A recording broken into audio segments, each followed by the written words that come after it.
Quarters weapon system है। इसका basic मकसद ये होता है कि आप दुश्मन को बगैर सामने आए निशाना बना सकें। इसके सामने एक पिस्तौल, टॉर्च, लेजर और कैमरा लगा होता है और इधर एक LCD स्क्रीन है।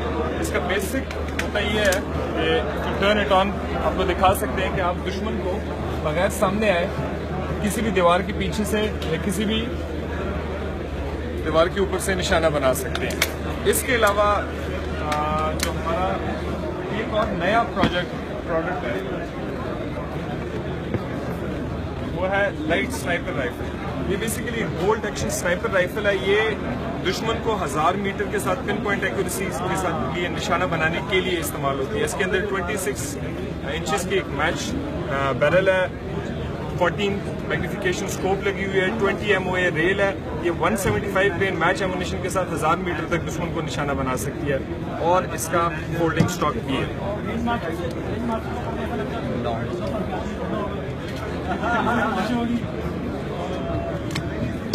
इसके अलावा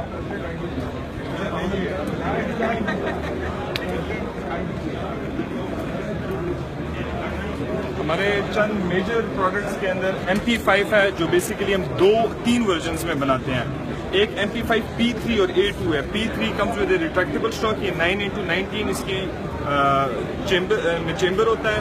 रेट ऑफ फायर इसका 850 rounds per minute and you can reach out to 100 metres with it. MP5 A2 जो बेसिकली है ये एक फिक्स स्टॉक के साथ इस्तेमाल होता है और ये इस वक्त पाकिस्तान आर्मी, नेवी और पुलिस में और एयरफोर्स में इस्तेमाल होता है। इसके अलावा हम ये जर्मनी और अमेरिका एक्सपोर्ट करते हैं। पाकिस्तान के अंदर इसका सिविल पॉपुलेशन के लिए जिनके पास वैलिड लाइसेंस है, हमने इसकी एक सिविलियन वर्जन भी लॉन्च किया जिसका नाम PF5 है।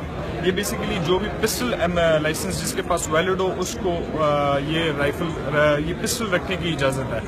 इनका बेसिकली ये सेमी ऑटोमेटिक भी है और 9 mm में चेंबर होता है। इसके अलावा इसकी एक शॉर्टर वर्जन है जिसे हम कहते हैं SMG PK। जो इसकी मिलिट्री वर्जन है उसमें 2 टाइप्स हैं। एक है SMG PK जो एक एंड कैप के साथ है और SMG PK1 जो रिट्रैक्टेबल स्टॉक के साथ है। इसका rate of fire 900 rounds per minute होता है और इसकी इफेक्टिव रेंज 50 मीटर है। इसका ही एक सिविलियन वर्जन जो वैलिड लाइसेंस के साथ आपको मिल सकता है वो है PF4।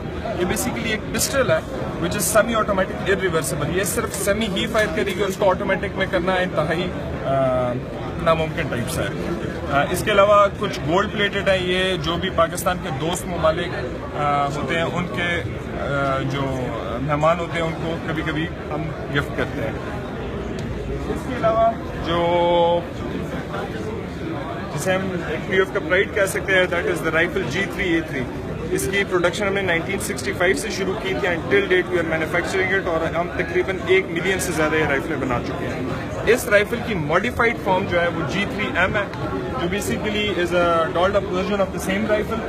आप इस पे optics, UBGL, IR laser, IR torch और विजिबल लेजर और विजिबल टॉर्च लगा सकते हैं और इसके अलावा इसके सामने मजल ब्रेक लग चुका है जिसकी वजह से इसका रिकॉइल कम होता है। इसकी एक नई वर्जन है G3S। ये G3 is a conventional warfare की राइफल, लेकिन क्लोज क्वार्टर्स कॉम्बैट में इसकी लेंथ की वजह से एक मसला आता था। उस मसले को ख़त्म करने के लिए ज़्यादातर लोगों ने क्लोज क्वार्टर्स वेपन के रेंज के वेपन यूज़ करना शुरू कर दिए तो दुश्मन उनको दूर से निशाना बनाना शुरू करते हैं। हमें एक राइफल चाहिए थी जो क्लोज क्वार्टर्स में भी काम करे और जो दूर तक एटलीस्ट 400 to 600 मीटर्स तक दुश्मन को निशाना बना सके। उसके लिए हमने G3S डेवलप की है। ये बेसिकली इट कम्स विद 300 और 350 mm barrel length depending on the requirement. आप इस पर ऑप्टिक्स रख सकते हैं। It is small enough to be use. नज़दीक की लड़ाई में आप इसे इस्तेमाल कर सकते हैं क्योंकि इसका साइज छोटा है, लेकिन अगर आप चाहें तो आप इसको 400 मीटर तक आयरन साइट के साथ और अगर 600 मीटर तक जाना होता है तो आप टेलीस्कोपिक साइट के साथ इस्तेमाल कर सकते हैं। इसके अलावा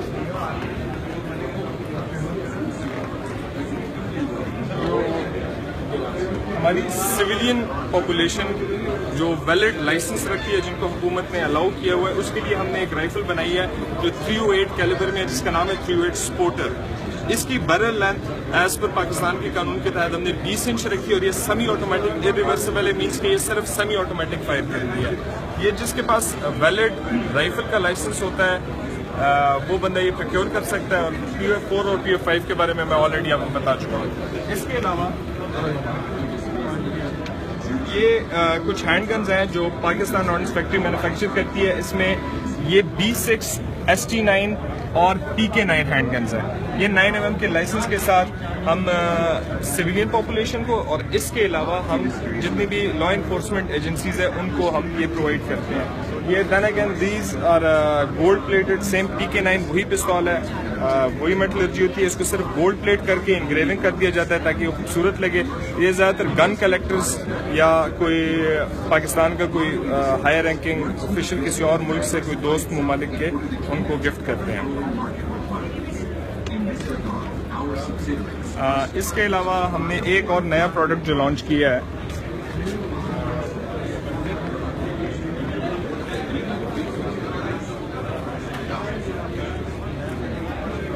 थोड़ा रश है वो मैं आपको इसके बाद दिखाता हूँ। हम आ जाते हैं मिलिट्री इक्विपमेंट। मोटर्स बेसिकली दुश्मन को एक हाई एंगल से निशाना बनाने के लिए इस्तेमाल होते हैं। मिसाल के तौर पे जहाँ LOC की टेरेन है, पहाड़ है, वहाँ से आप डायरेक्ट फायर नहीं कर सकते।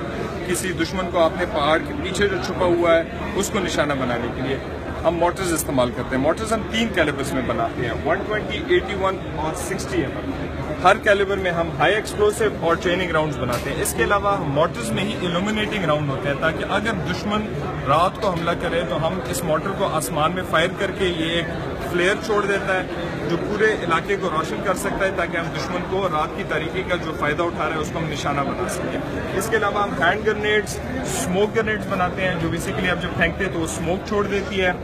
फ्लैग ग्रेनेड्स हम बनाते हैं, अगर हम फेंक दें तो एक खास दायरे के अंदर अंदर दुश्मन को मार या जख्मी कर सकती है। इसके अलावा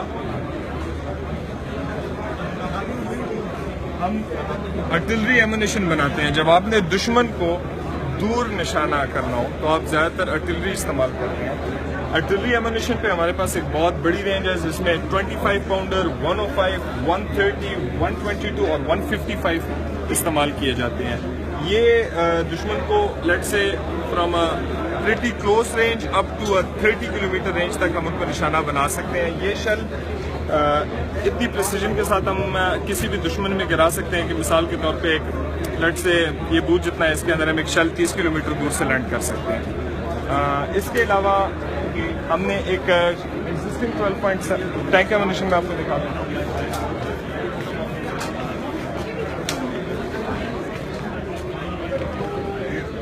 अच्छा, टैंक एमुनेशन पाकिस्तान के अंदर कुछ और इदारे मिसाल के तौर पे HIT, अल खालिद और ज़राअत टैंक बना रहे हैं, उनका एमुनेशन पाकिस्तान आर्म्स फैक्ट्रीज बना रहा है। टैंक 3 कैलिबर्स में हमारे पास एमुनेशन है, 100 और 105। ये बेसिकली पुराने कैलिबर है जो अभी हम नहीं इस्तेमाल कर रहे हैं। हम चले गए 125 mm पे जो एक ज़्यादा मोटा राउंड है और ज़्यादा तबाही करता है। लेकिन हमारे कुछ चंद दोस्त ममालिक और एक्सपोर्ट के मद्देनजर रखते हुए काफ़ी ज़्यादा लोग अभी भी 100 और 105 बना रहे हैं। तो जो दोस्त ममालिक हैं उनको हम अभी भी 100 और 105 की सेल करते हैं और जब उनकी रिक्वायरमेंट हो 125 भी सेल करते हैं। टैंक के हर कैलिबर के एमुनेशन में हम 2 किस्म के एमुनेशन बनाते हैं। एक बनाते हैं हाई एक्सप्लोसिव और एक ये जो नोकीली सी चीज़ आप देख रहे हैं ये है APFS-DS राउंड। ये बेसिकली जो नोकीली सी चीज़ है ये टंगस्टन कार्बाइड का पेनिट्रेटर होता है जो एक बहुत हैवी किस्म का मेटल है। ये फायर किया जाता है और ये बेसिकली एक बहुत हाई वेलोसिटी पे जाके इसमें अंदर एक्सप्लोसिव या कोई ऐसी चीज़ नहीं होती, लेकिन चूंकि इसकी वेलोसिटी बहुत होती है और ये बहुत डेंस पेनिट्रेटर है, ये प्रीटी मच टैंक को किसी भी किस्म की टैंक या आर्मर पोजीशन को तबाह कर देता है। इट कैन प्रीटी मच एक टैंक के अंदर से गुजर सकता है। ये इतना तबाही वाली चीज़ है। इसके अलावा हम 12.7 दुशका मशीन गन बनाते हैं और इसका एमुनेशन भी बनाते हैं। ये मशीन गन हमने तकरीबन पिछले 50 साल से इस्तेमाल कर रहे हैं और ये हम मैन्युफैक्चर करते हैं और अभी भी ये इन प्रोडक्शन है। लेकिन अभी इसकी एक नई वर्जन हमने बनाई है जो बेसिकली इसके सारी खूबियाँ रखती है, लेकिन उसका वेट बहुत ज़्यादा हमने कम कर दिया है। वो मैं आपको बता देता हूँ।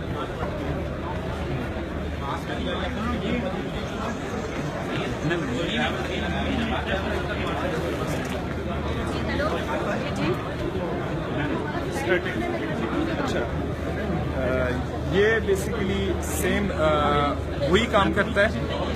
ये हमने पाकिस्तान में इंडिजिनस भी बनाया है। ये कम से कम उसके वेट के आधे है। रेंज, पेनिट्रेशन और उस हर चीज़ के लिहाज से ये वही काम कर सकता है जो वो 12.7 करता है, लेकिन बाकी इसके अंदर इम्प्रूवमेंट बहुत ज़्यादा है। रिलायबिलिटी के लिहाज से बहुत ज़्यादा अच्छा हो गया है, एक्यूरेसी इसकी बेहतर हो गई है और वेट बहुत ज़्यादा रिड्यूस हो गया है। इस that's it.